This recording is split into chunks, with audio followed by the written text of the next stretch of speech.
My program tries to understand the mechanisms that underlie genotype by environment interaction. And so what genotype by environment interaction is, or we call it G by E, it's the differential response or the differential performance of various genotypes to changes in the environment. We like to think of environment not just as one whole entity, but really an environmental scenario. So these have a temporal component to them. So for instance, you might have a drought, but depending on when that drought occurs throughout the season, that will give rise to different environments. The main tools that we use in my program are physiology techniques, so measuring different, you can think of health parameters of the plant, so canopy temperature, how water transports through the plant, and different aspects such as that, as well as genetics. And then thirdly, the main analytical workhorse that we employ is called process-based modeling. And so we try to use all three of those techniques to integrate them to try and understand the mechanisms that underlie G by E. My primary stakeholders are plant breeders because I'm trying to, our program really tries to help build better tools for them to be able to make predictions. Generally, plant breeders use big data statistical models, and we're trying to integrate more of that biological or physiological knowledge into models. And so by using process-based models, which explicitly account for this temporal or dynamic component of how plants respond within the season to variations within the season, we're hoping to be able to provide better tools for them to be able to predict and therefore make selection on their germplasm.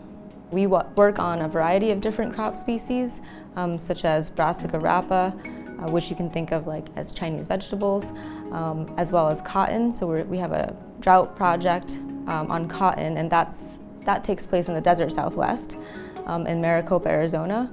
And then internationally, we have collaborators at the International Rice Research Institute, so we're evaluating how different rice genotypes and very, very diverse accessions from all over the world respond to different stresses. So our program, when we publish papers, we publish open access, which means that users, whoever wants to read them, can access them without a fee or without subscribing to the journal itself. When we publish data sets, we also make these publicly available, and that's something that's really important to us, and also to provide the metadata that go along with it. In that way, it can promote the reusability of these data.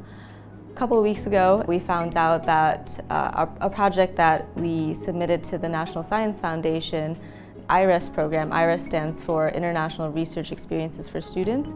Our program was funded, and this is a collaboration between myself and Gary Berniski over at the Purdue Center for Global Food Security. And we have developed a program to bring 24 undergraduate students over the course of 3 years over to the Philippines for a 6-week program in the summer at the International Rice Research Institute. Students are at that point in their lives, they're like sponges, they're so open-minded, and for them to be able to have a really positive international experience can be really potentially transformative. And so we are recruiting from Purdue University as well as 5 partner institutions, and that includes 4 minority-serving institutions. So I'm really looking forward to being able to implement this program. It starts next summer, and we are starting to recruit this fall.